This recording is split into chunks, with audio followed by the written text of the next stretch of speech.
ठिकाणी आपलं मनोगत व्यक्त करा.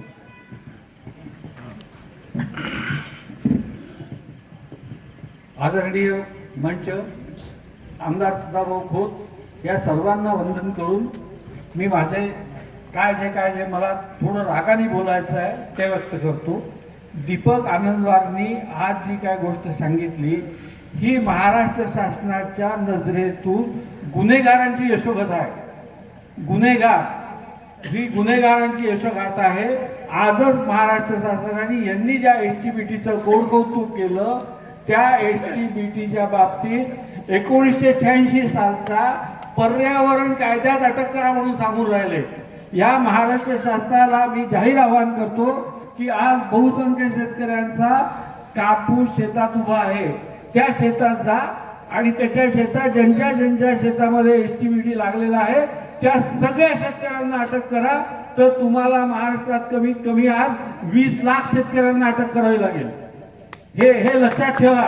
हे जे मातूर नाकेबंदी फाकेबंदीचे नाटक बंद करा. हे भ्रष्टाचार वाढवणारे नाटक आहे. दुसरी महत्वाची गोष्ट सांगतो, एसटीबीटी बियाणं हे काही कारखान्यात तयार होत नाही.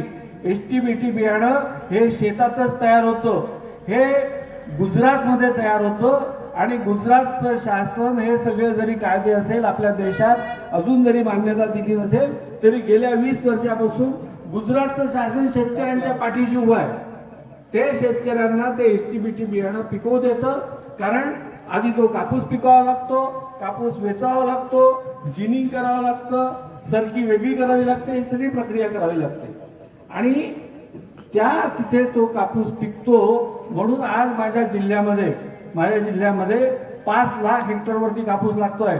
तिसरी महत्वाची गोष्ट सांगतो की आपल्या महाराष्ट्राचे माजी कृषी मंत्री माणिकराव कोकाटे यांनी कोइंबतूरला जाहीर भाषणात सांगितलंय की महाराष्ट्रात 60 ते 70% क्षेत्रावरती एसटीबीटी चोर बीटी कापूस लागतोय. आणि त्यांनी हे सांगितलं त्या भाषणामध्ये. तिथे केंद्रीय कृषी मंत्री शिवराज सिंग चौहान होते, गिरिराज सिंग होते, यांच्या सगळ्यांच्या समोर सांगितलं की शेतकरी एसटीबीटी कापूस लावतो कारण त्यातनं त्याला फायदा आहे, नुकसानीत कोणी लावत नाही. पण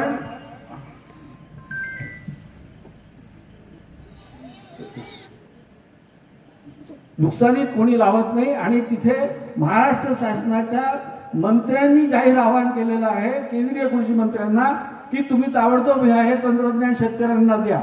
हे एवढं असूनही हे महाराष्ट्र सरकार 8 तारखेला GR काढतं की एसटीबीटी कापूस लावणाऱ्यांवरती आम्ही गुन्हे दाखल करू. तिसरी महत्वाची गोष्ट सांगतो की बाजारातनं आपण जे पैसे देऊन जे बियाणं विकत घेतो तेच मुळात बियाणं बनावट आहे. हे आम्ही वारंवार महाराष्ट्र शासनाला सांगतोय. हे बघा, हा लेबल आहे. या लेबलवरती कुठेही याच्यात कोणचे जनुक आहे लिहिलेलं नाही आहे. ह्याचा वैधता कालावधी हा 9 महिन्याचा आहे. पण एक लक्षात घ्या की जे बियाणं विकल्या गेलं नाही दुकानातनं ते कापूस बियाणे उत्पादक परत घेऊन जातात. पुढच्या वर्षी पुनर्प्रमाणीकरणाच्या नावाखाली हेच बियाणं 9 महिने कालावधीचं आपल्या माथी मारतात.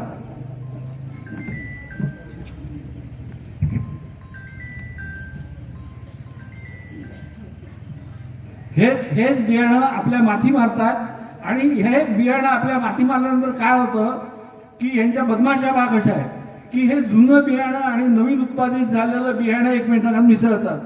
मग आपल्या कापसा कोड रिगेचा रोगाचा प्रादुर्भाव होणं चालू होतं.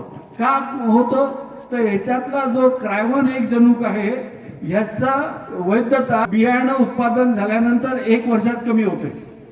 मग यांनी काय बदमाशी केली हे मी तुम्हाला सांगतो की जसं शेतकऱ्यांनी बोंबाबोंब करायला चालली तर त्यांनी अप्रमाणित VIP 3 जिन टाकला. VIP 3 जिनला भारतात मान्यता नाही आहे.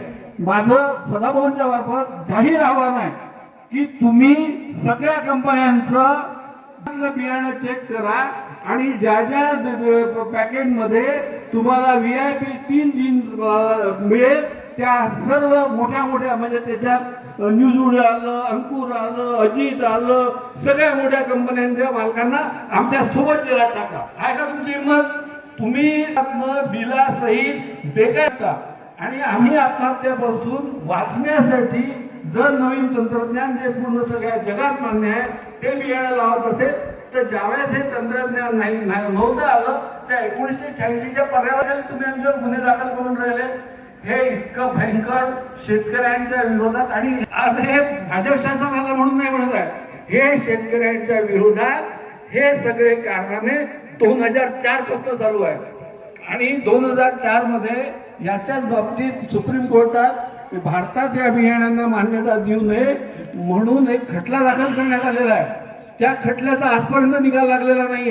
हे सगळं कापूस उत्पादक शेतकऱ्यांच्या विरोधात जे सरकार मान्य एक प्रकारचं कुभांड रचणं चालू आहे. आणि आज जर आम्हाला जर असं वाटत असेल गुन्हेगार आहे, आमच्या यवतमाळ जिल्ह्यातल्या सगळ्या शेतकऱ्यांचा कापूस उभा आहे, तो जाऊन चेक करा आणि 4 लाख शेतकऱ्यांना अटक करा.